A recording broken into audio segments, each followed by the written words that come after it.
Hi everyone, Ohayo gozaimasu. Welcome! This channel is for Japanese learners of English.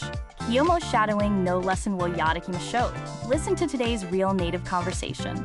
Focus on the rhythm and shadow along. Practice daily to master tango, bunpao, hatsuan, and rhythm. Repeat and try again tomorrow if needed. Zehi. Chanaru no toroku wo onegai shimasu. Okay, are you ready? Here we go. So betrayal, it's not just a word, is it? It's a whole spectrum of actions, really. Yeah, and it's interesting how many ways we try to capture it. You know, like there's the classic "ew stab in the back" image, right? Absolutely. That's a vivid one. It is like this sudden, unexpected act of treachery that cuts deep. Right. It's personal and it's sneaky. But then you also have the bite the hand that feeds you, which is... That's like the ultimate ingratitude, isn't it? You're turning on someone who's actually helped you. Yeah, someone who has shown you kindness or given you support, and then you go and betray them. It's such a powerful image. It's a pretty harsh image, and I've seen that phrase used in all kinds of situations, from workplace dynamics to personal relationships. And it translates pretty well across cultures, you know?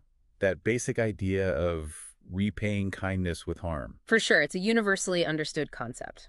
Then there's return evil for good. It's got that almost biblical ring to it, doesn't it? It does. It highlights the moral dimension. It's not just a wrong act. It's a wrong act against goodness. It emphasizes that element of intentional wickedness, or the idea that you're aware of the good that you're responding to with bad. Exactly. And then ungrateful is more of a straightforward way to call someone out on that. Yeah, it's that lack of appreciation, when someone doesn't see the value in what's been given to them. It's also a bit more personal. Like when you feel let down by someone close to you. And that feeling of being let down is tied to the idea of betrayal itself, which I guess is a more formal way of naming the whole thing. Yeah, it's like the clinical term. You see it in legal context and in news reports, you know, when trust has been violated. It covers a broad spectrum, too, from small acts of disloyalty to major acts of treachery. Oh, for sure. And then on top of all of that, you have terms like backstabbing, which really hones in on that sneaky underhandedness of betrayal, doesn't it? It does. It really captures that sense of being blindsided. It's like you were vulnerable and someone took advantage of that. I bet that's where a lot of the emotional sting comes from, right? That feeling that you were caught off guard. That's it. And speaking of backstabbing, that's a good way to transition into the idea of our acts of betrayal in general. Exactly. And that can mean so many things. You've got your betrayal in politics. You got your betrayal in business. Not to forget all the personal betrayals among friends and family. Like cheating in a relationship is a form of betrayal. It is, because it's a breach of trust.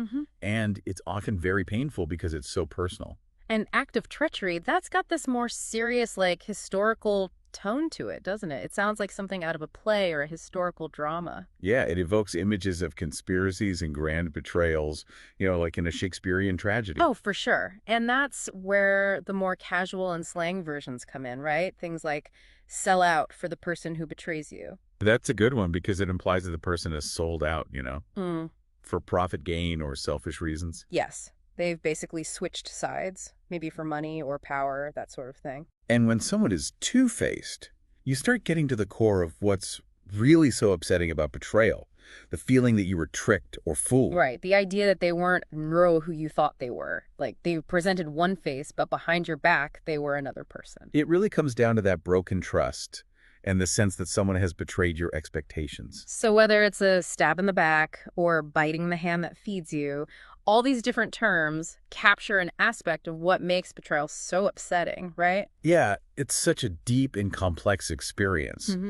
The different words help us zero in on different angles of that, whether it's the ingratitude, the treachery, the broken trust, or all the other pieces. Exactly. It's more than just one thing. It's a whole web of negative feelings. It is, and we have many different ways to say it and feel it.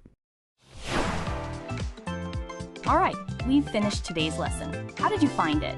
理解できない部分はありませんでしたか? Repeat and try again tomorrow if needed. Please let me know your kansa or request in the comments. ぜひチャンネルの登録をお願いします. I look forward to seeing you all again soon. See you next time. Bye bye.